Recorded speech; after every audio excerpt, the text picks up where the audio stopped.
170 capacity remodeled boys hostel at Nigerian Navy Secondary School at Pavio. President Muhammadu Buhari launches revised national policy on population for sustainable development to tackle high infertility rates. Plus, federal government uncovers 96 financiers of terrorism across the country. Details and more shortly.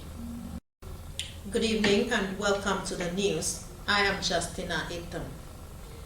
The Flag Officer Commanding Eastern Naval Command, Rear Admiral Sanusi Ibrahim, has inaugurated a 170 remodeled boys hostel at the Nigerian Navy's Secondary School at Babio, Cross River State. Achibombasi has the reports.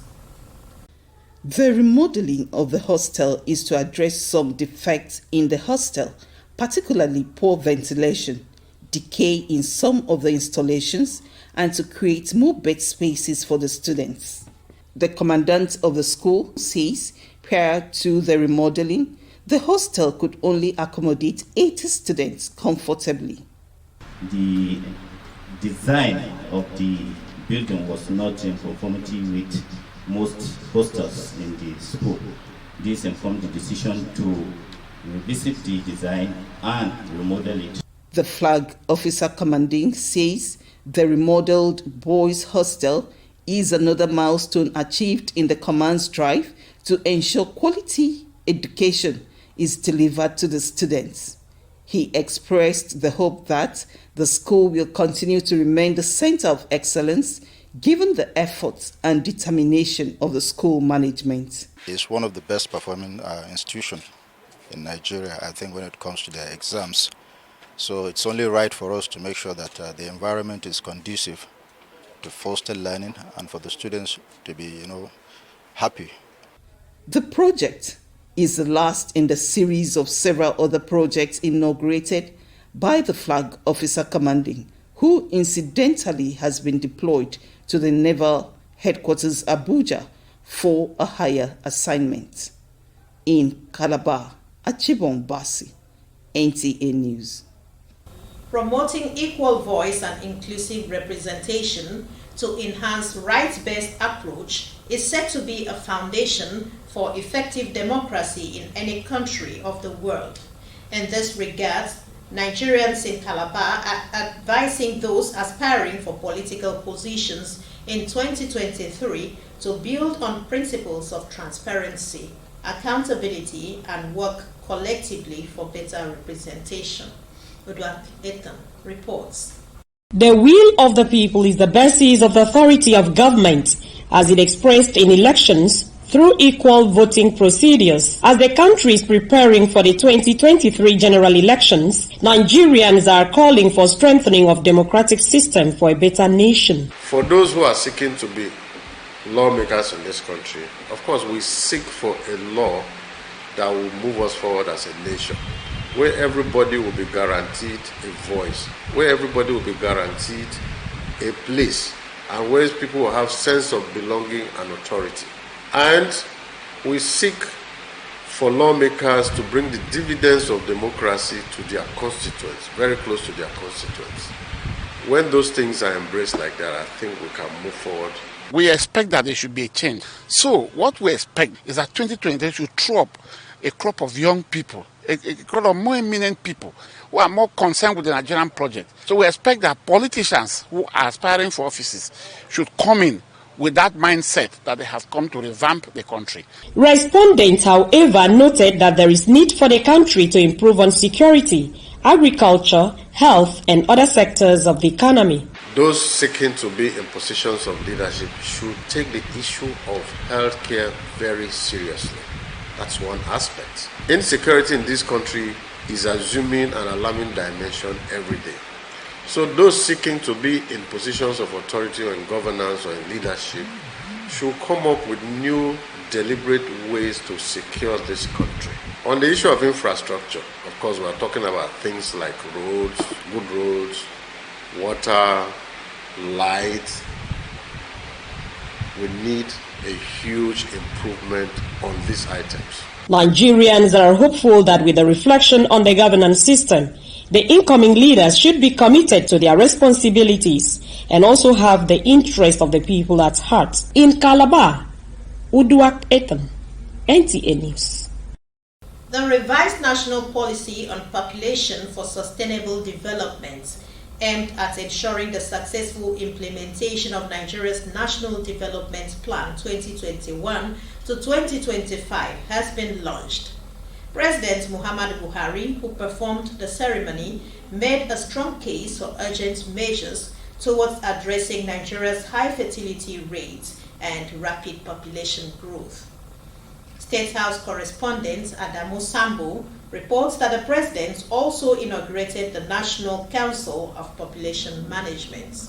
Vice President Yemi Osinbajo is attending an extraordinary summit of the ECOWAS Authority of Heads of States and Governments deliberating on the political situation in Burkina Faso, Mali, and Guinea. Today's meeting, which is coming as part of the resolution reached at last week's virtual meeting chaired by Ghana's President Nana Akufo-Addo, will review the report of the ECOWAS delegation dispatched to Ouagadougou to meet with the military junta in Burkina Faso, who recently seized power. The summit, which is expected to be attended by regional leaders, will also consider imposing additional sanctions after the country was suspended from the regional body last week. Last Monday, mutinous soldiers forced the removal of democratically elected President Roch-Marc Kabore from office in a military coup. The military takeover of government in Burkina Faso follows same occurrence in Mali and Guinea recently. It will be recalled that since 2020 and last month, the Vice President has represented Nigeria at a series of meetings of ECOWAS leaders on the issues of undemocratic military takeover of government in the region. State House correspondent Jide Onifade reports that the Vice President is being accompanied by the Minister of State Foreign Affairs, Ambassador Zubairu Dada, and a special advisor to the President on economic matters, Adeyemi Dikbolu. Nigeria is implementing international conventions and treaties towards achieving sustainable environment with the conservation of protected areas. Wetlands are among natural ecosystems undergoing conservation in the country. Onengie Fineface tells us more. This is our river, but no ordinary river. It is our wetland, the Chapchapno wetland in Chapchapno Guri local government area of Jigawa State. The birds give a steady rhythmic welcome to the cool, windy river. Attracted by young girls drinking from the river, I tried to drink from it as well. Well, that plan did not work out as intended. But the locals tell me that the river is strategic as a source of water for farming, fishing, and livestock. Because every people live my town is a benefit about this river. Because this river is very, very important for my people. Because my people benefit something inside this river, like fish. Chapchapno River is the focus for the 2022 World Wetlands Day, commemorated by the Federal Ministry of Environment. Wetlands are important natural ecosystems that help to mitigate the impact of flooding by conserving groundwater. These wetlands also serve as a reservoir for biological diversity, and all of these functions, among others, contribute to mitigating the impact of climate change, helping people to adapt to these impacts, as well as build their resilience to climate change scenarios when they occur. Stabilization of our shorelines, support of plants and animals, and we've talked about the migratory birds coming. But for me, the most important of all is the multi-sectoral job creation for millions of our people who live around the several wetlands we have. The entire focus, therefore, is to raise awareness of the people about the importance of maintaining these wetlands as natural ecosystem strategic for the survival of people and planet. Onengie Fineface, NTA News. Let's take a quick break for now. We'll be back shortly.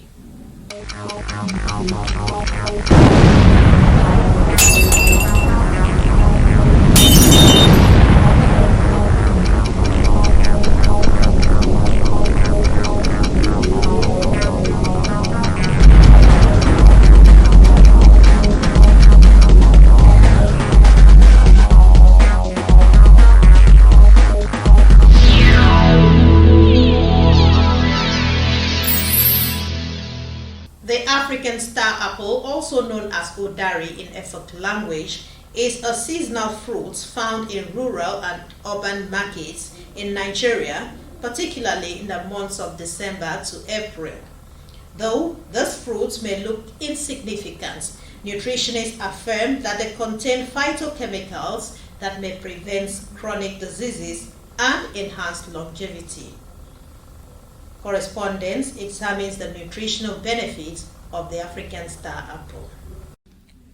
The African star apple, botanically known as Chrysophyllum albidum, is a West African origin exotic fruit that has a tender, sweet, and sour tasting inner flesh.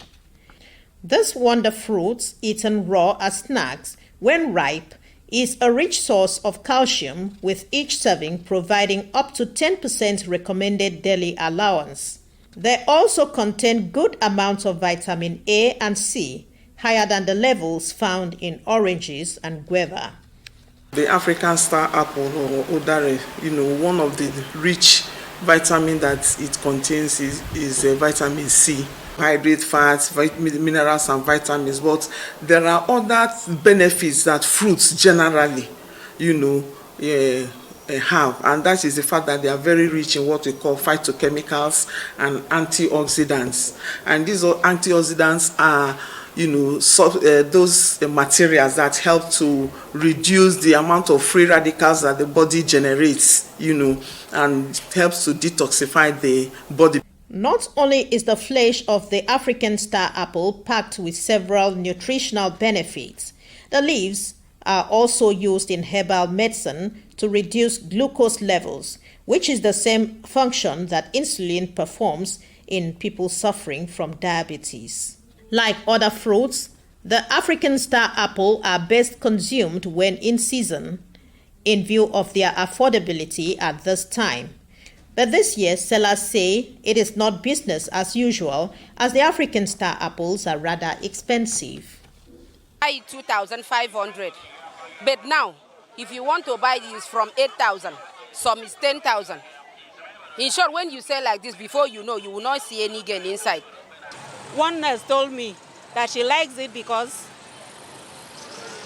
every time the season that comes, the fruits that are in that season, she likes to eat them all. So that we should be doing that. It will be good for us. That is why I'm always buying fruits when they come in that season. I buy and consume. When you have catarrh, you can eat it. When you have cough, it's very good for cough. You can take it for cough. And moreover, it's vitamin C. So it's very good. From the prevention of mouth-gum disease to the tackling of toothache, the benefits of the African star apple goes on and on. So, anytime you get closer to the fruit, grab it, not only for its nice taste, but also for its nutritional benefits. In Calabar, Justina Itam, NTA News. The ancient town of Bida, the home of the Nupes in Niger State, has been classified as a creative city by the United Nations Educational, Scientific and Cultural Organization, UNESCO. Jones Ajayi takes a look at what this portends for the area, as it is one of the 49 newly classified creative cities in the world. The United Nations Educational, Scientific and Cultural Organization Creative Cities Network was established in 2004 to promote cooperation with and among cities that have identified creativity as a strategic factor for sustainable urban development. It is on this premise that Bida in Niger State was declared a member of the UNESCO Creative City Network alongside 48 others. Bidda is popular for her Tswatamoku brass work, Masaga glass works, Dokoza metrological works, as well as Basa clothes weaving industry, amongst others.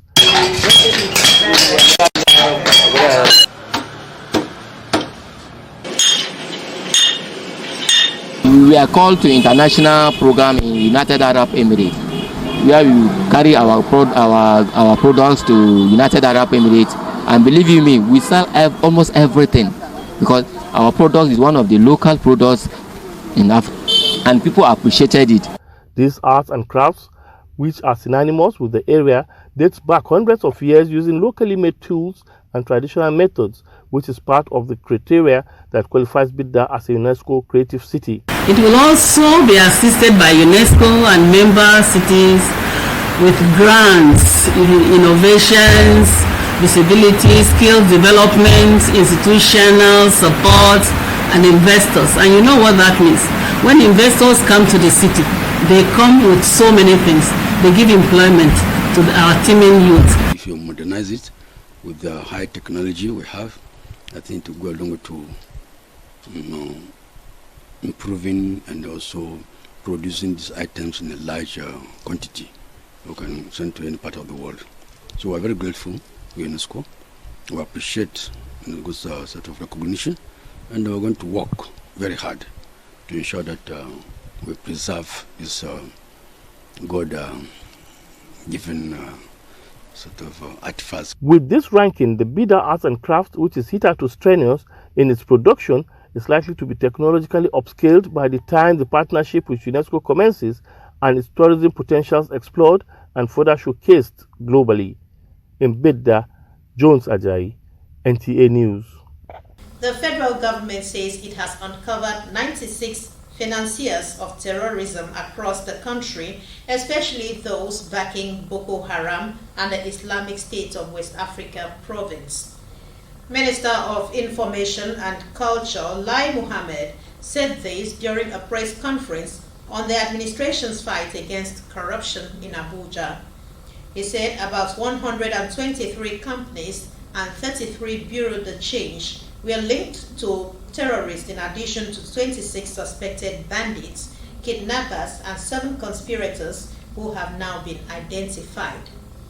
The minister informs that the analysis has resulted in the arrest of 45 suspects who will soon face prosecution and seizure of assets. And on a sad note, over 10 people are feared dead in a mid-morning fatal accident in Aba, Abia State. Grace Nana reports that a trailer conveying a 40-feet container rammed into traders at the waterside markets on Ikot-Ikwene Road. The truck, which had a brake failure while descending the waterside bridge, rammed into the markets, killing at least 10 traders, some customers, and tricycle operators. The incident happened that the driver himself was raising an alarm that his car has failed a brake. So people who saw the driver was chasing the driver to control the car, but it's not easy to chase a container like this with a very huge load. We now throw the brake and start running.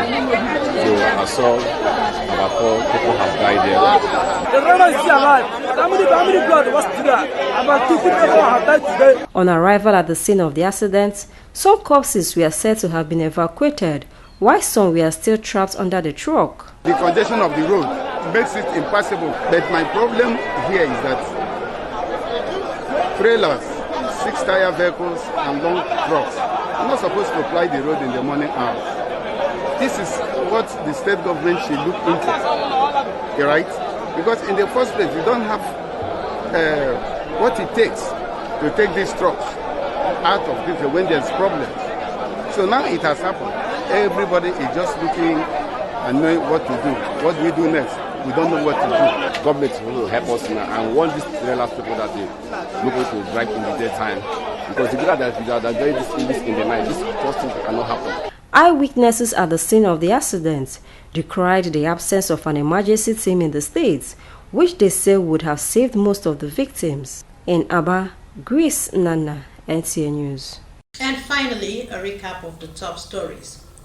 The Nigerian Navy has inaugurated a 170-capacity remodeled boys' hostel at Nigerian Navy Secondary School, Akpabuyo. President Muhammadu Buhari has launched the revised national policy on population for sustainable development to tackle high fertility rates. It was also in the news that the federal government has uncovered 96 financiers of terrorism in the country. And that's all on the news. Thank you for watching and have a wonderful time.